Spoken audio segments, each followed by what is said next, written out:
I'm delighted to introduce the head of the Intel branch in the IDF, Major General Aharon Haliva, and he will be interviewed by Major General in Reserves Amos Gilad. Major General Haliva, by the way, was a battalion commander in Battalion 202, brigade commander of 235, and was a commander of the officers' cadet training base. He served as the head of the operations unit in the general division of the IDF, and he is the head of the Intel division or branch as of October 2021, and I'm sure this will be a fascinating conversation. Any conversation somebody has with Amos Gilad is a fascinating conversation. Good evening. The fascinating talk will be by the chief of the Intel Directorate. The chief of the Intel Directorate is a commander of a corps with unprecedented capabilities. If I compare it to my days, he's a very talented and gifted commander. I've known him for many years, and he is also the national assessor. The national assessor means that he shares, to the best of his judgment, and the entire system behind him, the Intel assessment, not the situation assessment, the Intel assessment of the enemy as a basis for decision-making, situation assessment, and conclusions and decisions. And this has been become the custom over the years, and Major General Haliva has been doing this exceptionally well. He can present his assessments with courage and very clearly, and he does usually present everything very clearly. Good evening, Major General Aharon Haliva, commander of the Intel Directorate of the IDF.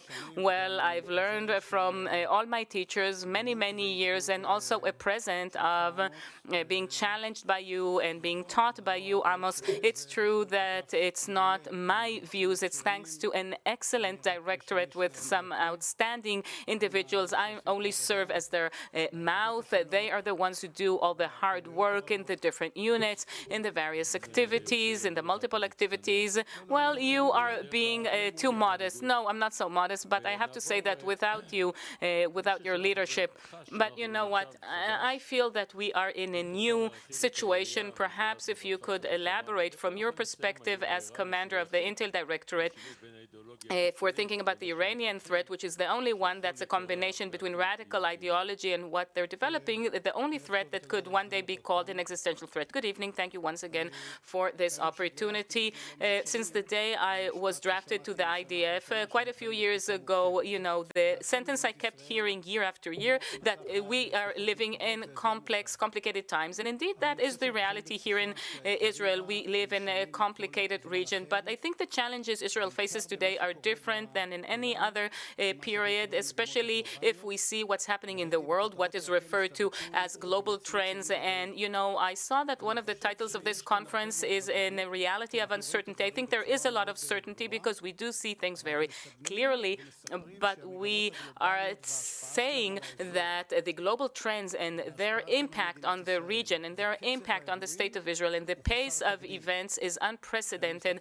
And, you know, when I look at the 2023 National Intel Assessment, you know, looking over the first 5 months, not only was most of it realized, we are already required to make a new Intel assessment because in each and every subject that was brought up, certain things occurred at exceptional paces. And I think that the thing that leads this is the U.S., the United States of America, which is such an important ally to the state of Israel. It is still the global cop. It is the omnipotent superpower, and its policy is what shapes the entire world. So when you see the American competition with China, when you see the significance of a war on European territory, that it seems that it's not any time near its end, and you see other global trends such as an economic crisis, a climate crisis, energy crisis, the issues of supply chains, ideological struggles. And when all that converges into such a short period of time as we've witnessed in the past few months or in the past year,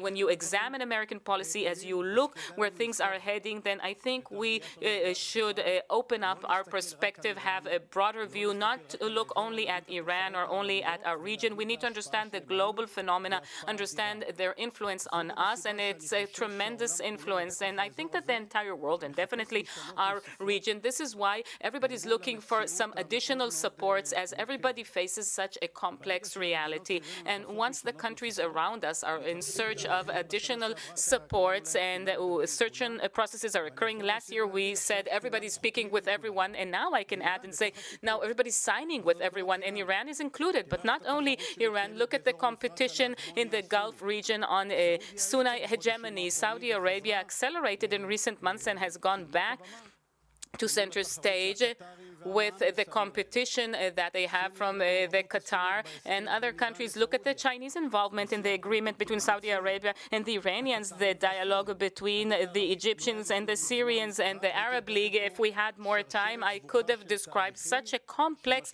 series of events that have a direct impact on the reality we live in. And when I add that to the Iranian development, and it's important to say from this stage, Iran entered 2023 in a negative entry angle. The riots, the supply of weapons, means of warfare to Russia in order to kill in Ukraine, and this supply still continues and is even increasing, and tremendous criticism. And let's say the truth, true criticism wasn't about the nuclear issue that was mentioned here, but was about the two issues I just mentioned. And then 3 or 4 months afterwards, it is celebrating the new Persian year, 1402, and the trend is being reversed, and it's a result of entire global processes and the understanding of all the players. Then one cannot rely only on one support, as good as that support might be. And this is why agreements are being signed, alliances are being formed, and the State of Israel must thoroughly examine its location in this region as it faces these developments, because here and now Israel is an asset. It is a regional superpower. It has technological capabilities, it has intel capabilities, it has military capabilities, it has a strong economy. It is a country with a power that must continue to use the fact that it's an asset throughout the region, and that requires a strong partnership with the United States of America, and understanding of the larger fabric that's being formed here, where it should be the right place for us to position ourselves. Well, one could, the impression is that there's tremendous changes here. Perhaps it even merits a strategic early warning. And Iran has, an alliance with Russia and the relations with China and everything you said, and now it's becoming closer to Saudi Arabia. And all of a sudden, Bashar Assad, the murderer, is being greeted in Saudi Arabia, but it's still making progress, Iran, on the nuclear ballistic threat, and also with respect to the Ukraine. What about this comprehensive strategic threat? The Minister of Defense described very well the Iranian issue, and maybe I'll say it in very clear terms. It is a real threat on Israel, Iran, but it's important to also say what has changed in recent years. The conflict between Iran and Israel became a direct one for various reasons, and this is not the place to describe all of the reasons, but today this clash, this conflict is between Israel and Iran, and it involves various areas. It's not just nuclear capabilities, it's not just means of warfare, it's not just the proxies, it's not just the northern threat by Hezbollah. And Iran is at a point in time in its nuclear program that we have been following and monitoring closely, and in the field of enrichment that was mentioned here, but no less than that, in the field of weapons, where it's making a lot of progress. I want to be very clear. It is our assessment, and that's the assessment of the entire community. There was no decision reached in Iran to go for nuclear weapons, not with respect to enrichment, not with respect to weapons, but there is preparation for the day that the Iranian leader or his substitute will make that decision, and we're keeping our eyes open in order to mark at any given moment the level of preparedness of Iran for this thing. And alongside that, and I guess and we should mention this, we live at a time, you talked about strategic early warning. There is no one shared tactical or war room of all our enemies that are planning D-Day. They are deterred by war with us, but we live in a reality in which interests converge. When Iran directs terrorism in Judea and Samaria, it does so, and the Palestinians are not doing so as proxies of Iran, but Palestinian terrorism finds some some financial support in guidance and means of warfare in this Iranian help. And this is why we see the Hamas in multiple arenas, that since Guardian of the Walls, it is in search of some peace and quiet for Gaza, but it does wish to exercise its force from Lebanon and Syria. It's looking for opportunities in Jordan, which is very important for regional stability, and its relationship with Israel is very important. Strategic relationship. I don't even have enough words to describe the importance of our ties with Jordan. And this convergence, that's the big story. The interests converge, and we can see, I can see, and I think that many of our partners see this image, and the fact that Hassan Nasrallah, after 17 years have passed since the mistake he made in 2006, we see the beginning of a realization that they could stretch the equations facing Israel. That terrorist at the Megiddo Junction is not a one-off thing, unfortunately, and I think he's close to making a mistake that could lead this entire region into a grand war. He's close to making that mistake both in Lebanon and in Syria. And when I add that to the growing confidence of President Assad, you did describe his recent visit to Saudi Arabia, his embraces with MBS in a way he doesn't listen to President Zelensky in his speech, and shows disrespect the fact that he allows an Iranian drone to be launched from Syrian territory as a reaction to some activities described here. All this creates a great potential for escalation in the region, and we need to be prepared for that, assuming that, or if our enemies don't understand correctly the message that we send them, they mustn't mistaken us. We are willing to do everything necessary in order to bring peace and quiet. Now, there are these risks, but I can also identify opportunities. But this convergence, it's not, let's sit and decide when we'll start a war on Israel, but there could be a convergence of interest between the radical axis and the complexity of the Palestinian issue, which is far from finding a solution, and this further heightens the complexity of the events in this region in the past months, or perhaps even in the past 18 months. Okay, you are one of the architects. Even before you were the commander of the Intel Directorate, you were involved in the strategic rapprochement with the Arab countries. This is a force multiplier that most Israelis don't understand, because people don't understand these things that they can't really see. And as you know, as much as you can divulge, where are we at in these relations? That's one question. Another question, how does the enemy perceive us? What image of us do they have? There are various processes that are occurring. I'm not going to get into all of them, but is there an increase or a drop in our deterrence image? Because all in all, we had a very powerful one. Look, the Abraham Accords, the peace accords Israel signed have a tremendous, utmost strategic importance in any parameter related to Israel's national security, and the connection within the Intel community with the different countries, whether it's the military ties or the national ties. These are a tremendous asset for Israel's security. I'd rather not specify more than that for obvious reasons, but we're doing everything we can in order to ensure these ties, and the stability of the regime in these countries is extremely important. And we are at a time that some professionals might say this is the end of the Arab Spring and the return of the stable regimes. Alongside that, we all know what the financial, economic situation is, what the domestic situation is, and we are keeping our eyes open in order to make that stability possible, to ensure it. And after having said that, looking at the countries and our ties with them, we're constantly examining how the state of Israel is perceived by the other side. And of course, we see that events that happen inside Israel impact the way which we are perceived in. And this stick has two ends. Also, both understanding that we're determined to exercise force wherever necessary. And I think the 5 days of combat in Gaza recently, this example definitely demonstrates that. But there are other places where they can perceive us in a mistaken way and try to challenge some parts of our security concept. And the example of Hassan Nasrallah and the terrorist at Megiddo and others other activities similar to what President Assad did are all an example for that. And they should make no mistake, our enemies using force from in the northern sector, both from Lebanon or from Syria, against Israel could lead to an escalation and to a significant clash between the State of Israel and Hezbollah and Lebanon.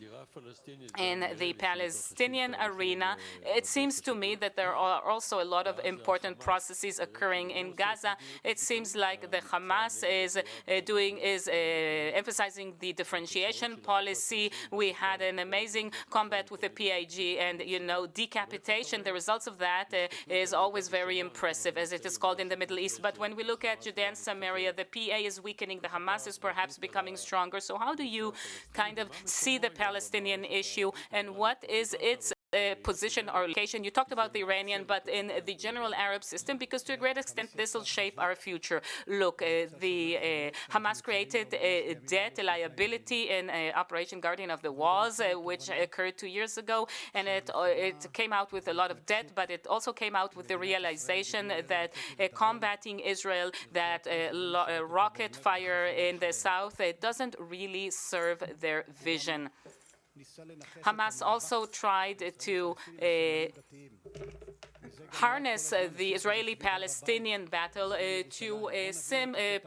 to religious signs. This is why they really tried to set Temple Mount on fire, so to speak. Let's drag inside the Arabs or the Palestinians of East Jerusalem and Israeli Arabs. Let's, create turmoil in Judea and Samaria. And this, let's see at what happened this last Passover Thursday afternoon. It was 30 rockets launched from Lebanon, launched by Hamas without permission or approval from Hezbollah, and this could set the entire region on fire. And as I mentioned this, Hamas is also trying to exercise power from Syria. And after that Thursday, 3 days passed, and then on Saturday night, rockets were launched from the southern Golan Heights. Once again, this was Hamas activity, and when you connect that in guiding terrorism into Judea and Samaria, this is why I'm talking about a multi-arena Hamas. Let's look at a multi-arena war, and I'll soon start talking about Judea and Samaria.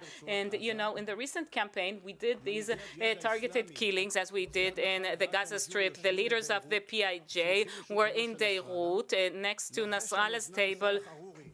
Salah Aruri, who's a well-known Hamas, is well-known to you, a Hamas activist, the head of the West Bank branch, who's constantly targeting terrorism in order to kill any Israeli possible. And there were also some Iranians who also tried to instruct the Palestinians, and then the Egyptians are supposed to conduct negotiations in order to lead some peace and quiet in Gaza. They were sitting there, lounging in Beirut, while Gaza is suffering and being beaten. And throughout that, the voice of the PA wasn't being heard. It's very clear how weak they are. Everybody can see that. And Hamas is looking and eyeing at the day after Abu Mazen. And it's true that some people think that he will live forever, but our intel assessment is that he won't. So reality in Judea and Samaria is the reality we must prepare for, because we tend to forget that we've been experiencing these recurrent terror waves in the past 18 months, and only in the past 5 months, regretfully, about 20 Israelis were murdered in terrorist attacks, and the IDF activities from Jenin, Nablus, and the activity today in early morning at the Balata camp, a generation that didn't know the IDF in Operation Defensive Shield, because over 20 years have passed since Defensive Shield. And today, young Palestinians are not familiar with our use of force inside the territories. And we are marking the Palestinian issue in Judea and Samaria as an issue that we must address as we face terrorism and Hamas, and as we face the convergence of all the things I already mentioned. As our national assessor, perhaps if you could share with us as much as you can some main lines for this upcoming year, what we can expect. Of course, I don't need to tell you what the restrictions are. Well, I would like, just to make things more accurate, I think that this brief conversation expressed this. We marked a triangle, and the first apex is the global trends. And once again, I'd like to repeat the relationship with the U.S. and the ability to coordinate with the U.S., the shared values, the shared conception, and the policy in the region. This has an utmost strategic value because the global trends are going to continue and be heightened. If only I could describe what a lot of people here know, how much the entire world is arming itself as a result of the insight and the lessons learned from the war in the Ukraine, a reality in which the different players see their need to set themselves up with some new supports. The second apex, we've discussed this enough, Iran and its directions, and this increased Iranian self-confidence as a result of their ability to reach understandings with various countries in the region. It's already been published that there is some dialogue between Egypt and Iran. Of course, if they see the Saudi Arabians signing with Iran, they're also recalculating their route. And of course, that doesn't contradict their ties with us. It's everybody can sign with everybody because everybody wants to guarantee their future. And the third apex is the Palestinian one. And as I examine all these three apexes and the potential that the common interest will converge, the interests that converge, just like I described earlier, the probability for an escalation that could, deteriorate into war, the chances for that are not low. The probability is not that low. And calculated and well-measured exercise of power as a result of Israel's national security interest is the way to deal while strengthening all alliances as well, because that could convince the other side to continue and stick with their policy so far. And according to that policy, they should stay away from any campaign against Israel. And if I would have held a poll of public trust in the IDF, but amongst our enemies, we would have received the highest scores. They know how to value the Israeli intel, the Israeli power and force. And we need to put things in proportion in this campaign in Gaza. That's not the main goal. And we need to prepare to a completely different kind of war.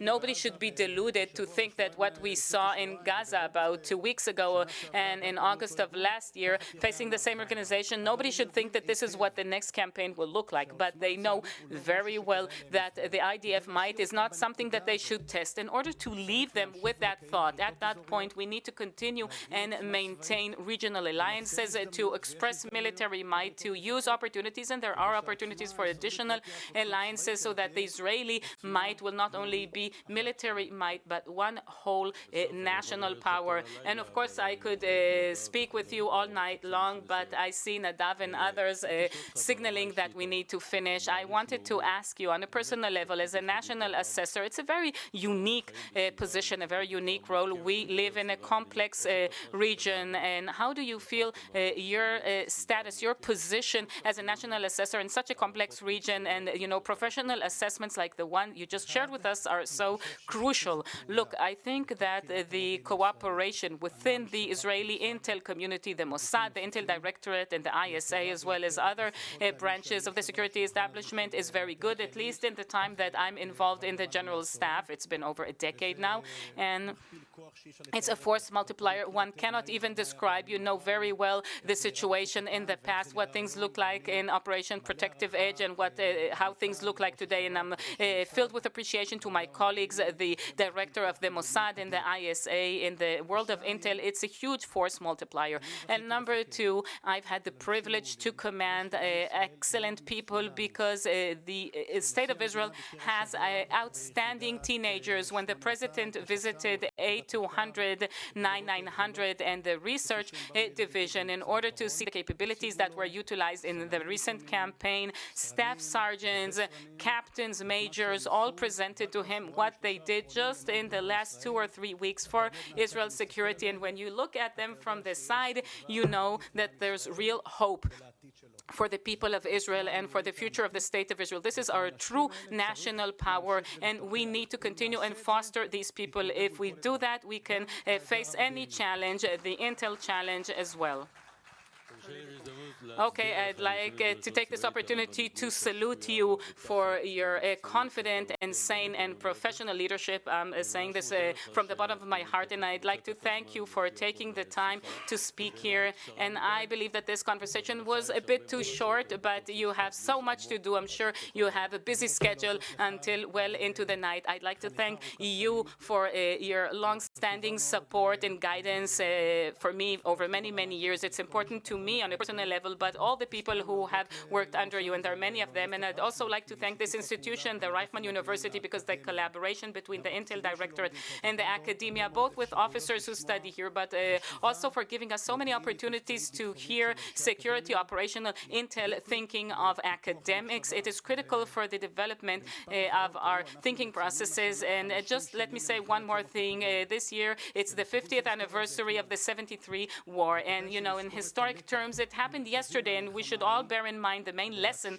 from that war and how important it is to listen to other people's opinions, to be open to different thoughts, and ultimately to do whatever we can to make sure that the 73 Yom Kippur War and the surprise we experienced there will never be repeated, because it's extremely important for the future of the State of Israel.